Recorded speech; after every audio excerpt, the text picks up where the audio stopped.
राम श्री राम जय राम जय जय राम श्री राम जय राम जय जय राम सच्चिदानंद भगवान की सनातन धर्म की।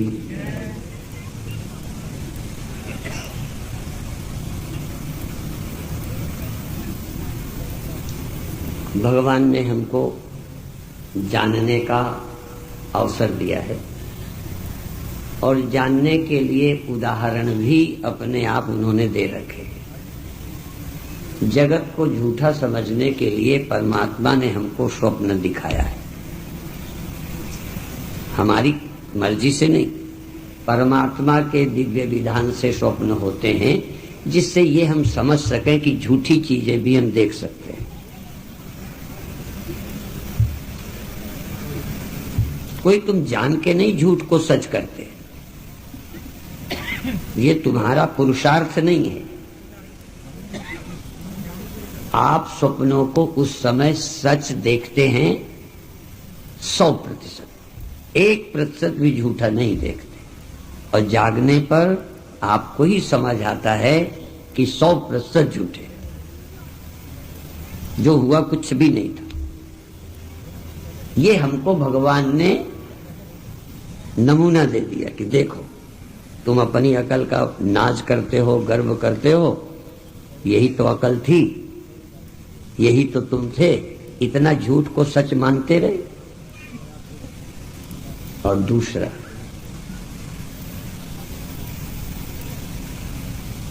यह जागृत अवस्था की खूबी देखो। स्वप्न में तुम याद नहीं कर सकते कि एक शरीर और कहीं छोड़ के यहां आया हूं, एक शरीर खाट में पड़ा है, मैं स्वप्न के शरीर से घूम रहा हूं, नहीं याद रख सकते। जिस याद पर आपको नाज है, स्वप्नावस्था में जागृत की घटनाएं बहुत याद, पर वह जागृत जगत था, ये स्वप्न का है, ये नहीं सोच सकते। स्वप्न में मरे हुए लोगों को हमने देखा, स्वप्न में याद भी है कि ये मर गए थे, ये आ कैसे गए, आए हुए सच लग रहे, मरे ये भी याद है, पर ये नहीं लगता कि वो जागृत की बात थी, ये स्वप्न की बात है। आपने कभी मरे हुए लोगों को नहीं देखा, हमने देखा। आश्चर्य भी होता है कि कैसे आ गया, खुश होते हैं, लेकिन इतना याद है कि मरे थे और जागृत में, लेकिन ये याद नहीं कि वो और समय था, ये और कुछ। लगता है ये वही जगत है जहां ये मरे थे, आ गए। यदि ये याद आ जाती जागृत में मरे थे, ये स्वप्न है, तो गड़बड़ कुछ थी नहीं। एक आध आश्चर्य मुझे हुए, जबकि अधिकतर अनुभव बीते अनुभवों से ही मिले जुले रहते हैं, पर एक दो बार ऐसी घटना घटी कि स्वप्न में मैं उड़ गया, चिड़िया बन गया। तो ये भी आश्चर्य कि देखो, मैं अभी अभी आदमी था, संकट आया तो मैं चिड़िया बन के उड़ गया, संकट में बना। जब मेरे मरने की नौबत आ गई, मगर मेरे पीछे पड़ गया, तो जान बचाने के लिए जैसे क्रांति हो गई। आप इससे देखो, संकट में मनुष्य की जिंदगी चेंज होती है, एक्स्ट्रा एनर्जी जाग जाती है, एक जाने कैसे निर्माण हो जाता है। और उसी समय मनुष्य से मैं चिड़िया बना। स्वप्न में मैं आदमी था, स्वप्न में मेरे पीछे मगर पड़ा और मैं आदमी से चिड़िया बन गया। आनंद है, पर यह असंभव है, मुझे नहीं लगा। और यदि इस जीवन में भी ऐसा हो जाएगा तो अभी तो एक वर्ष आश्चर्य लगेगा, कुछ दिनों में जब लड़के लड़कियों में तब्दील हो जाएंगे, आश्चर्य नहीं रहेगा।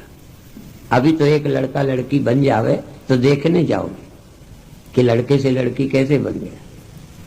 ये चमत्कार भी संभव है कि आदमी चिड़िया बन जाए। योगियों का ऐसा वर्णन मिलता है कि वो चमत्कार के शक्ति के बल पर कुछ बन जाते हैं, चेंज हो जाते हैं। आश्चर्य नहीं है। तो मैं कह रहा था कि ये देखो, सुषुप्ति में हमको ये नहीं रहता कि अभी जागृत था स्वप्न, अब हम नींद में आ गए हैं। पर जागृत में हमें याद है कि नींद में थे, जागृत में याद है कि स्वप्न ये देखा था, जागृत में ये याद है कि अब हम यहाँ हैं, यहाँ बैठकर उन सब का स्मरण कर सकते हैं, पर वहां जाकर यहाँ का स्मरण नहीं रख सकते।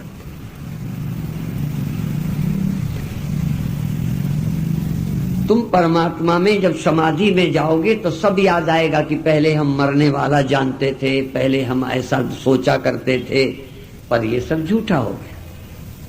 जिस समय तुम सत्य को जानोगे, आज तक के सारे अनुभव स्वप्न हो जाएंगे। सारे स्वप्न ही स्वप्न नहीं होंगे, स्वप्न तो स्वप्न हो ही रहे। जागृत के सभी अनुभव कि मैं पैदा होता हूं, मरता हूं, ये मेरा है, ये ऐसा है, इतनी दुनिया है, ये सारी बात स्वप्न लगेगी जिस समय तुम सत्य को, आत्मा को ठीक ठीक जानो। और इसका तरीका है जानने का, सरल तरीका है। ध्यान में बैठो, बहुत चमत्कार हो सके हैं। कई लोग, जब मैं चमत्कारों का खंडन करता हूं तो बेचारे भ्रम में पड़ते हैं। मैं ये थोड़ा कहता हूं कि रोशनी होती नहीं ध्यान में, मैं ये थोड़ा कहता हूं कि नाद सुनाई नहीं देते ध्यान में, मैं ये नहीं कहता कि आज्ञा चक्र सहस्रार में तुम्हारी सुरति नहीं चढ़ जाती है, पर ये सब भ्रम है, ये साथ में कहता हूं। आप कहोगे हमने अनुभव किया, अनुभव तो आप जन्म मरण का भी कर रहे हैं, अनुभव तो आप मेरे तेरे का भी कर रहे हैं, ये भी तो भ्रम है। जो अध्यात्म विद्या इतनी बड़ी जगत को माया मात्र कहती है, स्वप्ना कहती है, वो तुम्हारे और अनुभवों को कैसे सच्चा कहते? तो ध्यान के सारे अनुभव तुमको आगे ले जाने में मदद करेंगे। फिर उदाहरण दे दूं, पशु शरीर, पक्षी शरीर, कीड़े मकोड़ों के शरीर से ये विद्या समझ नहीं सकते थे। ये तो है इस शरीर की विशेषता, मानव शरीर की ये विशेषता है। पर एक बात है कि जैसे गधा मरा है तैसे ये मरेगा, इसमें कोई फर्क नहीं। जैसे एक सुअर जवान हुआ ऐसे ये हो गया, जैसे वो बूढ़ा होगा ऐसे ये हो जाएगा। इसका मतलब ये नहीं है कि शरीर की कोई विशेषता नहीं, इस शरीर की ये विशेषता है कि सच को जानने में सहयोगी होगा पर अविनाशी नहीं होगा। इसी तरह से ध्यान में हुए अनुभव, रोशनी, नाद, कुंडलनी, चक्र और उन पर सुरति का चढ़ना, ये अध्यात्म मार्ग में हेल्प करेंगे, मदद करेंगे, लेकिन यह पर्याप्त नहीं है। जैसे मानव जीवन सत्य के जानने में सहयोगी है, पर्याप्त नहीं। नहीं तो हर जन्मा व्यक्ति हो गया पूरा, जन्म पूरा नहीं, जन्म लेके पूरे हो सकते हो। जन्म लेना मनुष्य का शरीर ये नहीं कि बस सब कुछ हो गया। ऐसे ही ध्यान का उजेला बड़ा महत्व रखता है। यदि किसी भाग्यशाली को होता है तो मैं पहला व्यक्ति हूं कि तुमको बधाई दूंगा। यदि मंत्र में तुम्हारा मन लग जाता है तो मैं बहुत तुमको हृदय से आशीर्वाद देता हूं और भगवान से प्रार्थना करता हूं कि इसमें और प्रगति हो। यदि आपका ध्यान सहस्रार में जाता है, वहां से उतरने का मन नहीं करता, तो आप बहुत सफल व्यक्ति हो, लेकिन ये अभी ब्रह्म ज्ञान की अवस्था नहीं है। हाँ अच्छे, यदि तुमको रोशनी दिखती है, रोशनी देखकर आनंद में डूब जाते हो, तो बधाई के पात्र हो। पर उजेला दिखना ये एक चमत्कार है, एक बहुत अच्छा है, आपको बाहर की दुनिया से भीतर ले आएगा, लेकिन ये आत्मज्ञान नहीं है। ये आत्मा और परमात्मा का कोई ऐक्य ज्ञान नहीं हुआ। तुम परमात्मा से अलग हो, परमात्मा तुमसे अलग है, ये भ्रम थोड़ी खत्म हो गया उजेला देखने से। असल में तो ये है कि आत्मा अनेक नहीं है, आत्मा ब्रह्म है, ब्रह्म आत्मा है, ब्रह्म ज्ञानी ब्रह्म ही रूप है। ये अनुभव उजेले से नहीं होता। उजेले का आनंद मिलता है, भीतर से आसक्ति घट जाती है, भीतर का आनंद मिलते ही बाहर की बहुत समस्याएं जिन पे मन उलझता था समाधान हो जाती हैं और आगे जा सकते हो। यदि गुरु आपका पूर्ण है तो इन चमत्कारों के माध्यम से आप आगे जा सकेंगे। पर मेरी दृष्टि क्या है, फिर से आखिरी बात कहूं, ये हो जाए तो बहुत अच्छा, ये ना हो तो परेशान नहीं होना। आप थोड़ी देर बैठो कि आंख आपकी कहां है, आंख बंद करके, शीशे से नहीं देखना, आंखें बंद करके आप अपने से पूछो तुम्हारी आंख कहां है, उत्तर मिल जाएगा। फिर इस समय आप आंख के पास हो, आंख में हो या और कहीं घूम रहे हो, ऐसे प्रश्न उठाना। धीरे से अपनी आंखों में बैठो। आंखों में बैठे बैठे बैठे जब पूरे एकाग्र रहोगे तो कुछ चमत्कार घट सकते हैं, या कुछ दिनों के बाद ये लगेगा चेतन तो है, आंख ही नहीं, आंख गायब, चेतन में आंख लीन हो जाएगी। अभी तक आप ये समझते नहीं कि जगत ब्रह्म में खो जाता है। गोस्वामी जी का एक पद है, सब प्रपंच निज उदर में सोवे निद्रा तज योगी। योगी नींद में नहीं, बिना नींद के, बिना निद्रा के सोया है। सोया है माने जैसे जगत है ही नहीं। सोने में जगत नहीं होता, दुख नहीं होता, चिंता नहीं होती। योगी को जागते न मृत्यु है, न दुख है, न चिंता है, जैसे जागे हुए सोया ही है। बहुत जन्मे छोटे बालक भी कभी कभी छोटे में देखोगे वो सोया है तब भी सोया है, और जब जागा है तब भी सोए जैसा है, कोई हलचल नहीं, कोई आंख नहीं खोला, जग रहा है। बचपन ध्यान से गुजरा है पर वो बुद्धिमान नहीं था, इसलिए सब बेकार चला गया। ऐसे ही कई लोगों का यदि बुद्धि का विकास न हो, गुरु का मार्गदर्शन न हो, तो ध्यान आदि ये सब व्यर्थ चले जाते। जिसको आप एकाग्रता कहते हो, बच्चे की तो थी ही, दुनिया से तो उसे मतलब नहीं था। जहां आप खोते हो वहां तो रहता था बच्चा, और उसको उसने खो दिया। क्यों खोया? इसलिए कि उसकी महिमा को वो जानता नहीं था, इसलिए खो दिया। प्रतिदिन आज भी आप जब नींद खुले, पर नींद खुलते जैसे कोई एक बच्चे से ये कहे कि मिडिल पास को तू केवल प्राइमरी के अनुभव को प्राप्त हो, मिडिल वाला छोड़ दे, या एमए पीएचडी किया है तू प्राइमरी जितना ना समझ बन जा, बड़ा मुश्किल है। कैसे छोड़ दे? तो जितना आपने ज्ञान पा लिया है कि मैं आदमी हूं, ये हूं, ऐसा हूं, जागते सब लद जाते हो। कल्पना करो ऐसा होता तो नहीं कि एक गधे के ऊपर बोझ लाद दिया गया हो, लदा लदाया गधा बैठ के सो गया हो, जब नींद खुले तो लदा हुआ जो। हमारी हालत ऐसी, हम सारा जगत अपनी खोपड़ी में लिए अचानक एक्सीडेंटली सो जाते हैं, नींद में पहुंच जाते हैं, जगत छूट जाता है। जागते हैं ज्यों का त्यों, फिर ओढ़ लेते हैं, पहन लेते हैं, लाद लेते हैं। हम शुद्ध नहीं रह पाते। इसलिए पहले इंद्रियों के तल पर चेतना को जागृत करो, धीरे धीरे तुम चेतन हो। चेतनता आंख में है, कान में है, जागो। धीरे धीरे मन में जागो, चेतनता को जगाओ, चेतनता को जगाओ। इंद्रियां मत जगाओ, विषय मत जगाओ, किसी और चीज को मत बुलाओ, तुम अकेले जागो जैसे शून्य में दिया जल रहा है, जहां न कोई मच्छर हो, न मक्खी हो, न दीवाल हो, शून्य में, वहां दीपक के सामने कुछ ही नहीं, सिर्फ जल रहा है। ऐसे ही आप भीतर जागो। अभी वेदांत की दृष्टि से स्वामी सत्यानंद जी से सुन रहे थे।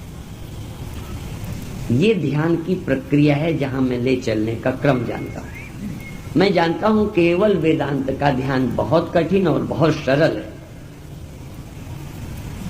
तो पहले इस प्रक्रिया से ध्यान करो, नाम जप के सहारे करो, चक्रों के सहारे करो, इंद्रियों के गोलकों के सहारे करो, भीतर के शून्य के सहारे थोड़ी देर शून्य में रहो, जैसे आकाश के सिवा कुछ नहीं।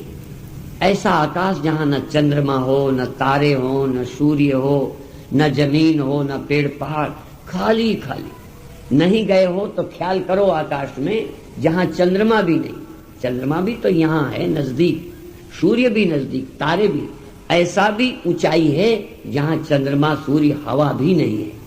ऐसे शून्य में यदि चेतना ले जाओ या अपने भीतर लौट जाओ, भीतर भी शून्य है, शून्य बाहर ही नहीं भीतर भी है, या हमारे तुम्हारे गैप में यहां कुछ भी नहीं आकाश के सिवा, दूर तक नजर जाती है तो आप हैं, सूर्य है, चंद्रमा है, आपके आंख के बिल्कुल नजदीक इस शून्य के सिवा क्या है, बिल्कुल नजदीक। तो शून्य बिल्कुल नजदीक है, और आंख के पीछे लौट जाओ तो शून्य है, इंद्रियों के पीछे भी शून्य है, खालीपन है। और फिर ध्यान दो कि शून्य में और कुछ है ही नहीं, क्योंकि दुनिया हमारे मस्तिष्क में लदी रहती है। थोड़ी देर को हम शून्य में निवास करें। हमारे संतों ने शून्य समाधि शब्द का प्रयोग किया है। जगत शून्य, इंद्रिय शून्य, इंद्रिय ज्ञान रहित, इंद्रिय ज्ञान शून्य, इंद्रियों का ज्ञान विषय, शब्द स्पर्श रूप रस गंध, इंद्रिय ज्ञान रहित और मन के स्फुरणों से रहित। मन स्फुरित होता है तो देह है, श्वास है, ऐसा है। मन भी निष्फुर हो जाए और उस समय चेतन बचेगा, फिर चेतन बचेगा, फिर शून्य भी नहीं बचेगा। शून्य तो मन का विषय है, शून्य तो मन की स्मृति है, शून्य तो आपने देखा है, वही आपकी मेमोरी में है। इसलिए जब शून्य की स्मृति, शून्य की याद से भी रहित हो जाएंगे तो वहां सिर्फ आप होंगे। वो याद नहीं करना पड़ेगा, आप होंगे ही, क्योंकि शून्य जहां नहीं बचा, शून्य का अभाव हुआ, उस अभाव का ज्ञान किसे होगा? तो जगत का ज्ञान, जगत के अभाव का ज्ञान, प्रकाश का ज्ञान, प्रकाश के अभाव का ज्ञान। प्रकाश हुआ, कोई माता बार बार आज पूछ रही थी कि मुझे प्रकाश इस तरह का होता है। मैंने कहा बहुत अच्छा है। फिर प्रकाश कभी कभी नहीं होता, या अब कम हो गया है तो हो जाने दो कम, तुम तो कम नहीं हो गए, काहे मरे जा रहे? प्रकाश कम हो गया, प्रकाश कम हो गया, हो जाने दो, तुम तो नहीं कम हुए, तुम क्यों परेशान हो? यही तो तुम्हें समझाना है कि दुनिया में कुछ भी नहीं बचेगा, सिर्फ बचोगे तो तुम बचोगे। पर पुस्तक धैर्य नहीं है, हिम्मत नहीं है, सोचने का ढंग नहीं है, पुरानी आदतें पड़ी हुई हैं, उन आदतों को छोड़ो। तुम कोई शरीर नहीं हो, इंद्रियां नहीं हो, ये मन नहीं हो कि मैं पैदा हुआ हूं, ये चेतनता कोई शरीर है? चेतनता तो अशरीरी है। इसलिए इस अमनावस्था में जाकर जहां मन नहीं रहेगा, क्योंकि याद किसमें रहती है? मेरे मन में।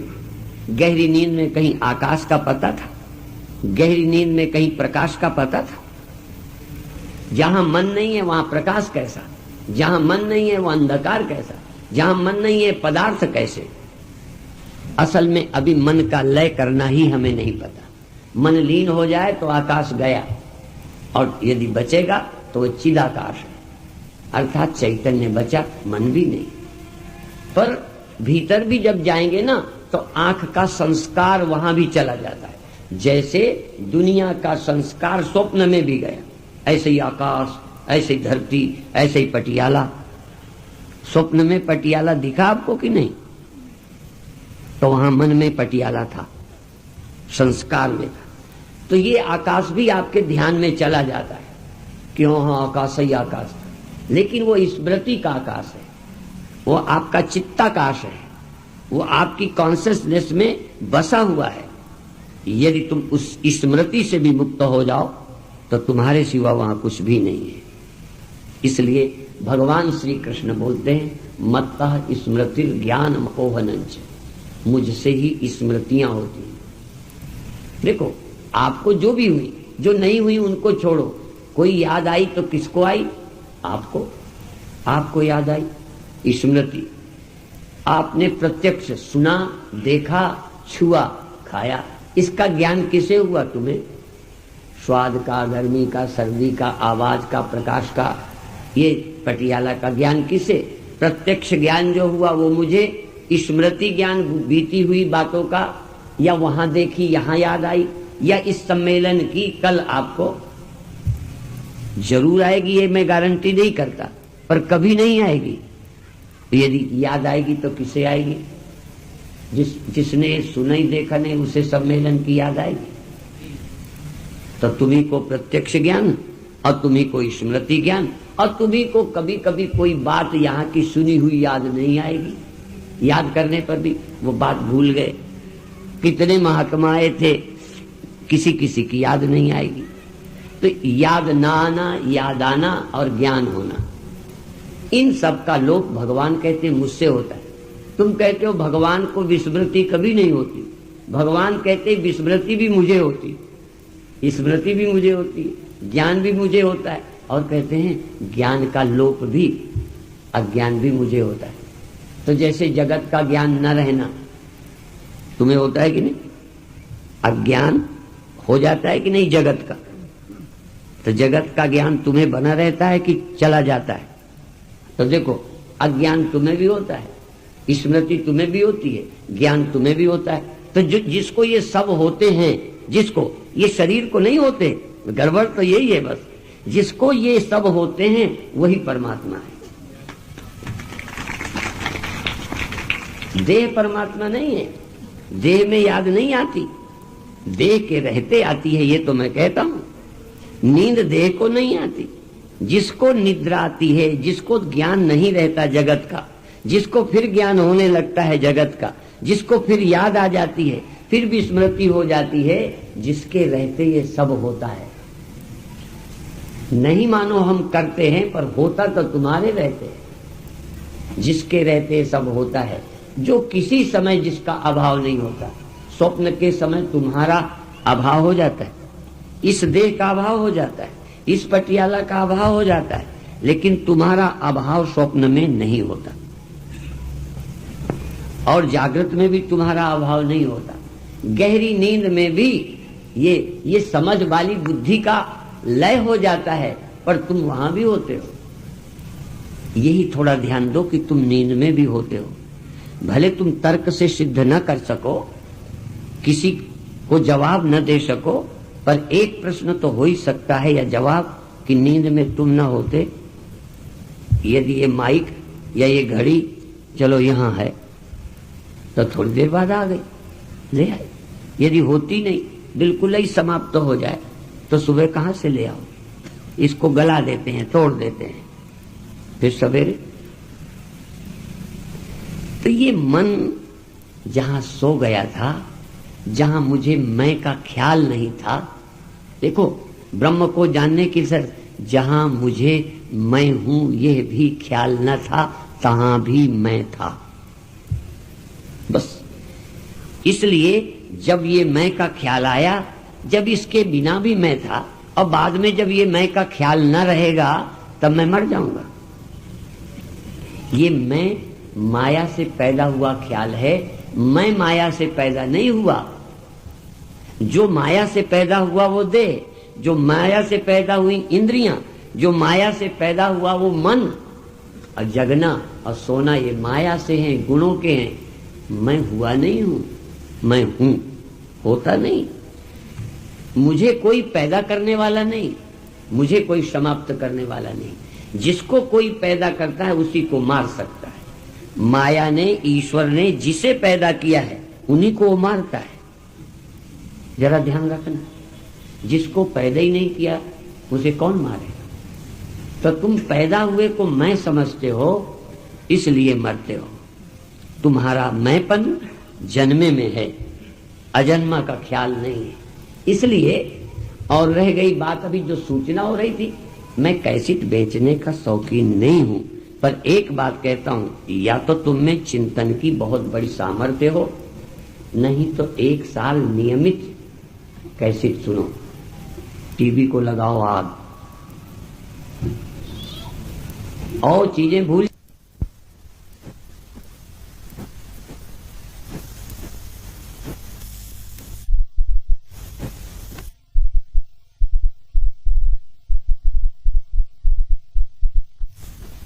ध्यान जाने दो भाड़ में, तुमको नहीं बनता न बनने दो, समाधि नहीं लगती न लगने दो।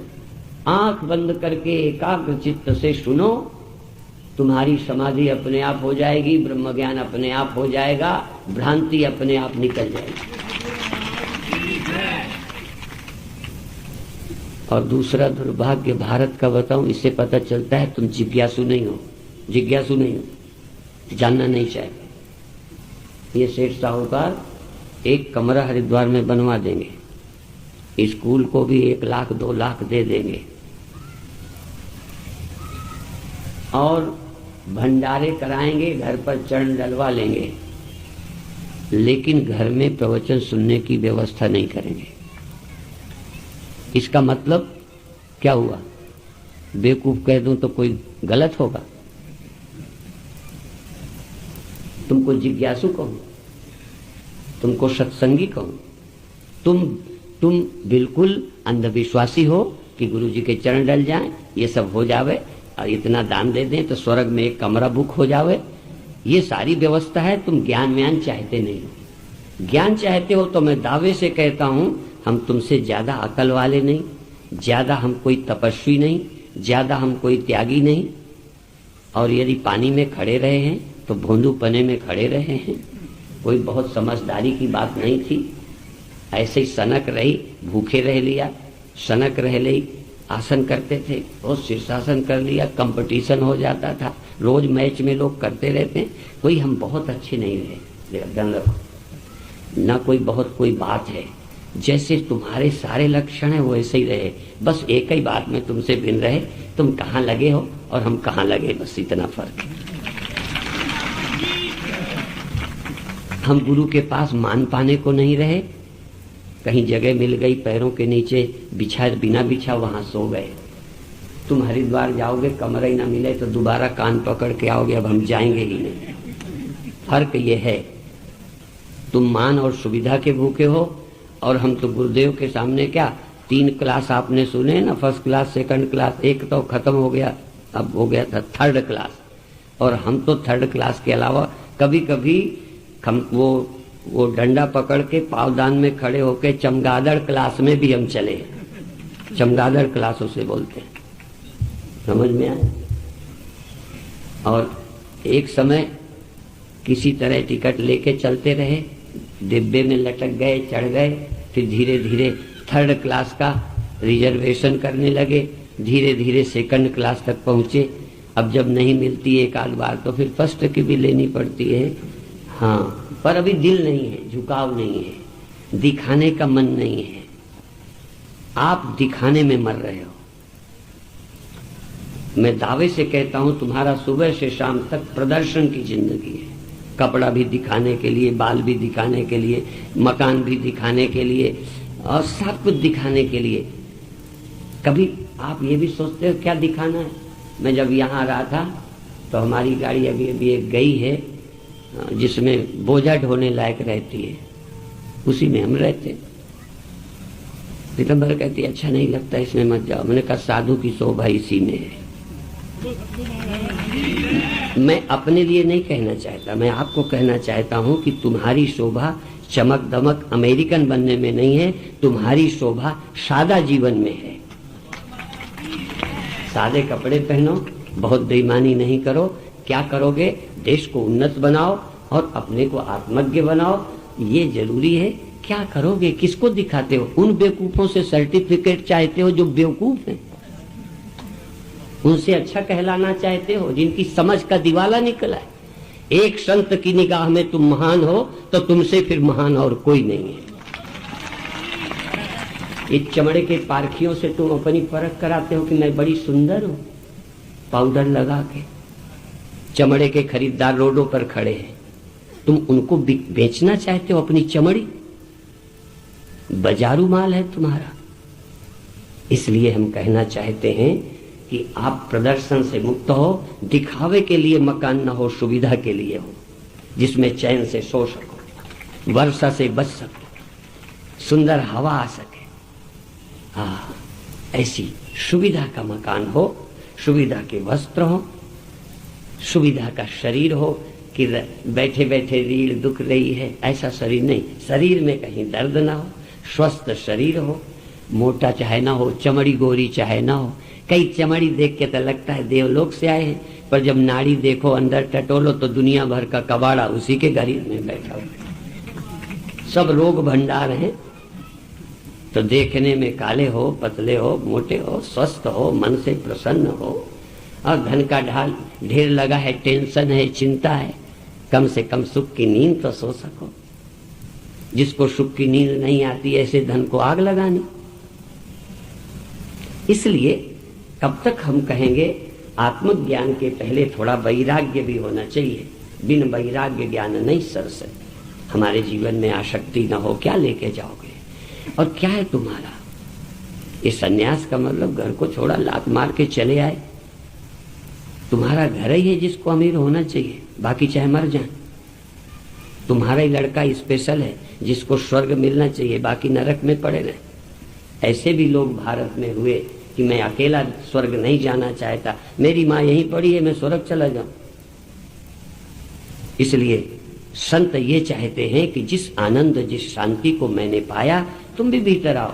कोई मैंने देह को अमर नहीं बनाया, मेरे ज्ञान ने मेरे देह को अमर नहीं किया, मेरे ज्ञान ने मेरी जागृत स्वप्न सुसुप्ति अवस्थाएं समाप्त नहीं की। ये सब तुम्हारी ही तरह हो रही हैं। फर्क कितना है? ब्रह्मा रजोगुणी, विष्णु सतोगुणी, शंकर तमोगुणी, सब ये हैं, लेकिन फिर भी वो परमात्मा। तो तुम इस शरीर के इन गुणों के रहते कुछ देर तो गुणातीत हो, ये ख्याल में आए। और एक बार ख्याल आए, अंत में स्वप्न की बात फिर कह दूं।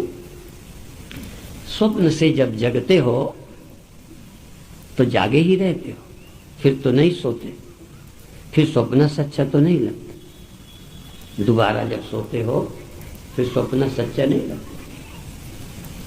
तो जैसे जागे, पर दावे से कह सकते हो कि जब हम जग जाते हैं तो स्वप्न झूठा लगता है, सो जाते हैं फिर सच्चा लगता है। ऐसे ही आप दावे से कह सको कि जब मैं ब्रह्म चिंतन करता हूं या आत्मा का ख्याल करता हूं तो सब चीजें मुझे झूठी लगती है। ये तुम्हारा अनुभव बन जाए, तुम्हारा अनुभव। जैसे स्वप्न के झूठे होने का तुम्हारा अनुभव है कि पड़ोसी का? पड़ोसी के अनुभव से मानते हो कि अपने अनुभव से? अपने अनुभव से। ऐसे ही ये मन आदि नहीं रहते। और अंत में वही वेदांत का ध्यान, दृष्टा दर्शन दृश्य। जब मैं दृष्टा होता हूं तो कोई दृश्य होता है। मैं दृष्टा हूं, प्रकाश दृश्य है, प्रकाश दिखता है, मैं देखता हूं। और दिखाई देने वाले और दिखने के बीच का एक गैप होता है जिसको दर्शन बोलते हैं, दृष्टि बोलते हैं। मैं यहां हूं, रोशनी यहां है, मैं यहां हूं, रोशनी यहां है, बीच में एक खालीपन है जिसको दृष्टि जाके जोड़ती है। ये दृष्टा, ये दृश्य। मैं दृष्टा, तुम दृश्य, तुम दृष्टा, मैं दृश्य, मैं दृष्टा, ये माइक दृश्य। यहां त्रैत है। ध्यान में भी तुम दृष्टा, रोशनी दृश्य, तुम श्रोता, शब्द श्रव्य सुना जाता है, वहां भी द्वैत है, अद्वैत नहीं है। अद्वैत का मतलब शब्द और श्रोता दोनों झूठे हो गए, दृष्टा और दृश्य दोनों चेतन में लीन हो गए। न दृष्टा की परिच्छिन्नता और दृश्य की जड़ता, दृश्य की जड़ता झूठी, दृष्टा की परिच्छिन्नता झूठी, चेतन अपरिच्छिन्न है, अपरिच्छिन्न। यदि घड़े में थोड़ी सी बुद्धि आ जाए तो घड़ा चेतन, पहाड़ जड़। अब घड़ा पहाड़ को देखता है, ये है घड़ा, वो है पहाड़। ये दोनों दृश्य हैं, सीमित हैं। पर जब वो मिट्टी में लौट करके ध्यान आया तो घड़ा और ये दीवार या पहाड़ दोनों ही कुछ नहीं मिट्टी में, उस मिट्टी में। इस तरह से ध्यान है ये, पर ये वेदांत का ध्यान है, सबसे नहीं बनता। क्योंकि सदा तुम सीमित रहे, तुमने मुझे देखा, परिवार को देखा, पहाड़ देखा, स्वप्न में भी तुमने देखा, औरत ख्याल में आ गई, भगवान दिख गए। क्योंकि सदा तुम देखने के आदि हो, ध्यान में भी दृष्टा बनते हो, सुनने वाले बनते हो, रोशनी देखते हो, पर मैं से छुटकारा नहीं। तो मैं का सीमितपना, घड़े का सीमितपना, पहाड़ का सब मिटा दो। इसी तरह दृश्य का दृश्यपन, दृष्टा का दृष्टापन, दोनों ही आत्मा में खो गए। न ये रहा, न मैं रहा, मैं और ये दोनों ही एक चेतन में, तो वो खो जाते हैं। ऐसा नहीं है, ये मैं बातें नहीं करता, तुम ध्यान दोगे तो पता चलेगा। इसलिए ये मैं जो है, मैं ये ऐसे जैसे स्वप्न पैदा हुआ ना, तो स्वप्न पैदा हुआ कि तुम भी स्वप्न में पैदा हुए। तुम स्वप्न में जिसको मैं कहते हो वो कौन है? स्वप्न में जो नहीं पैदा हुआ वो तुम हो, जरा ध्यान देना। या स्वप्न में पैदा हुए को किसी को तुम मैं मानते हो? जैसे मान लो स्वप्न में तुम प्रवचन सुनो, तो तुम स्वप्न में अपना एक देह होगा कि नहीं? जब मैं प्रवचन सुनाऊंगा स्वप्न में तो मैं भी हूंगा, तुम भी होगे, और तुम्हारा स्वप्न है और तुम्हारे स्वप्न मैं हूं। उस समय मैं तो हूं ही नहीं, तुम ही हो। तो तुम भी स्वप्न के हो, तब स्वप्न के गुरु को मिले। तुम अपना स्वप्न का देह मिटा दो, स्वप्न का गुरु मिल जाए तो मैं तुम्हारा चेला बनूंगा। स्वप्न के गुरु को देखने के लिए तुम्हें स्वप्न का देह चाहिए, जागृत के गुरु मिलने के लिए तुम्हें जागृत का देह चाहिए, ध्यान के गुरु को देखने के लिए तुम्हारे ध्यान जन्य अंतःकरण चाहिए। यदि ध्यानाकार आप अपना मन नहीं बनाएंगे तो रोशनी या गुरु नहीं देख सकेंगे।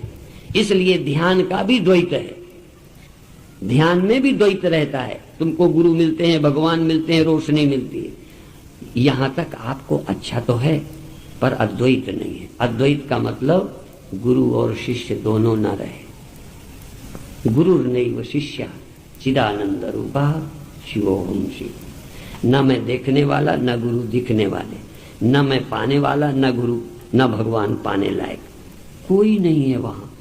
फिर द्वैत नहीं है, अद्वैत।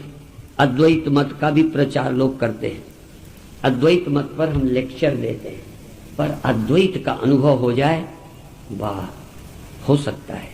तो अभी तो द्वैत में जाओ, ध्यान में गुरु दिखे, प्रकाश दिखे, नाद सुनाई दे, मंत्र चले, तुम जपो। आगे चल के न जपने वाला कोई हो, न मंत्र कोई हो। और ये खड़े हो जाएं तो भी खेलो, मिट जाएं तो रो नहीं। क्या मिटा? मैं तू यह वह सब माया का था, मिट गया। खड़ा हो जाए तो खेलो। ये दोनों बातें हैं। द्वैत में आकर आनंद ले लो द्वैत का, और द्वैत खोने लग जाए तो चिंता न करो, ये मेरे गुरुजी ध्यान में फिर पहले तो आते थे अब नहीं आते, ये रोना नहीं। तुम बने रहोगे तो गुरु का खोना, तुम भी खो जाओ, गुरु भी खो जाए। तुम भी स्वप्न देखो, तुम स्वप्न में हो, तुम्हारा लड़का मर जाए तो रोना पड़ेगा, और स्वप्न में तुम भी मरना, स्वप्न के तुम भी न रहो, लड़का आप ही न रहेगा, रोना किसके लिए? रोना तो तब है कि तुम स्वप्न में रहते कोई मर गया। तुम मन में खड़े हो, गुरुजी चले गए, मन में खड़े हो, नाद सुनाई देना बंद हो गया, मन में खड़े हो, ध्यान ध्याता बने हो, रोशनी दिखती थी, अब कई दिनों से नहीं आई, तो छाती कूटो। यही तो है। ये छाती कूटना कब मिटेगा? ये स्यापा। अब रोशनी नहीं होती, पहले बड़ा मन लगता था, ये स्यापा कैसे मिटेगा? जब गुरु की शरण आओगे, सच्ची समझ आएगी, तो ये छाती कूटना स्यापा मिट जाएगा, सदा सदा के लिए अद्वैत का अनुभव होने लगेगा। इतना ही कहकर अभी समाप्त करते हैं, और आपको फिर सुझाव देंगे, आप अपने समय को सार्थक करो, सच्चिंतन में, स्वाध्याय में, सुमिरन में लगाओ, थोड़ा ध्यान में बैठो तो आगे की बात क्लियर होगी। अभी इसको छोड़ना मत ध्यान, उजेला दिखता है तो देखना, गुरु का दर्शन होता है तो आनंदित होना। क्यों? ये बहुत आवश्यक है। अद्वैत में जाने के पहले ये द्वैत आपके लिए कल्याणकारी है। इसलिए भक्त्यर्थम कल्पितम द्वैतम अद्वैतम अपि सुंदरम। आनंद के लिए दिखेगा तो बाहर से मन हट के गुरु का दर्शन करेगा। मैं इतना ज्ञान के बाद भी कभी कभी प्रणाम करता हूँ, बैठे बैठे एकांत में कभी किसी को नमस्कार करता हूँ, किसी मंदिर में हरमंदिर साहब में, तो मन खुश हो जाता है। ये द्वैत है पर अच्छा लगता है। इसी तरह से अभी बहुत वर्षों से मैं गुरु पूजा को भी आरती की रस्म अदा करता हूँ, कभी श्रद्धा से बहुत प्रणाम नहीं किया। इस साल जब मैं अमेरिका में था तो गुरु पूर्णिमा को ही आता हूँ भारत, तो 2-3 दिन पहले से गुरु पूर्णिमा मेरी खोपड़ी में घूमने लगी। अपनी गुरु पूर्णिमा नहीं, उस दिन गुरुदेव की याद आई तो मैं वहीं अमेरिका में बैठे, लेटा भी नहीं, बैठे ही बैठे गुरुदेव की फोटो को नमस्कार किया। वहां फोटो भी नहीं थी, फोटो भी मेरे ख्याल की थी। हाँ, मेरे ख्याल की ही फोटो, ख्याल के ही अपने देह को, ये तो बैठा ही रहा, ख्याल के देह से गिर कर प्रणाम किया। तो जब गिर कर प्रणाम किया, इतना तृप्ति, उठने को मन नहीं करे। अब बहुत देर तक यहाँ बैठा रहा, देखो इस देह से बैठा रहा, मैं भूल ही गया, पर लेटा ही रहा चरणों में। तो देखो आनंद मिला। आपको भी भगवान के दर्शन का, श्रद्धा का, पूजा का, जप का आनंद मिलने लग जाए तो अद्वैत तक पहुंचाने का ठेका मेरा। द्वैत तक तुम पहुंच जाओ, सुमिरन तक तुम पहुंच जाओ, रोशनी तुम देखने लगो, जप में मन तुम्हारा लगे, गुरु महाराज को नमस्कार, हरमंदिर साहब को नमस्कार करके उठने का दिल न करे। एक बार मैं जलंधर में भी था, तो एक आलू वाले हैं, आलू का काम बहुत बड़ा है उनका, उनकी पत्नी बड़ी भक्त हैं संतों की, मुझे भी ले गई। तब उनका प्यार, उनका स्वभाव, उनकी मस्ती देखकर मुझे लगा कि तुम क्या करती हो, पूजा घर कहाँ है। तो जब मैं गया तो गुरुग्रंथ साहब जी विराजमान थे, तो बस ये लगा कि ये बहुत अच्छी देवी है। मैंने देखो गुरुग्रंथ साहब वही, प्रणाम रोज वही नहीं। उस दिन जब प्रणाम किया मैंने, तो मेरा सिर जमीन पर गुरु महाराज के आगे उठे ही नहीं, आनंद में डूब गया। तो जैसे दुनिया का आनंद, जैसी नियत हराम पर ऐसी हरि पर होए, चले जाओ बैकुंठ को बाह न पकड़े कोई। इसलिए भक्ति पूर्वक अभी साधना करो, ज्ञान का ठेका हमारा नहीं तो फिर कभी हरिद्वार कुंभ है, कहीं और है, या फिर यहाँ आएंगे, अमृतसर आएंगे, लुधियाना आएंगे, सब पास ही पास तो हैं। अभी 8 तारीख से लुधियाना में, हम कौन पीछा छोड़ने वाले हैं। यदि तुम ज्यादा साथ नहीं दोगे, नहीं लगोगे, तो हम तुम्हें ढूंढते रहेंगे। अच्छा ये बताओ, जंगल में शिकार ऐसे आके खड़ा होता है कि तुम मुझे मारो, वो भगता रहता है, मारने वाला निशाना कहीं ना कहीं लगा के मार देता है। तो तुम कितना बचोगे, हम आते रहेंगे, बाण मारते रहेंगे, कोई ना कोई तो घायल हो ही जाओगे। इतना ही कहकर समाप्त करो।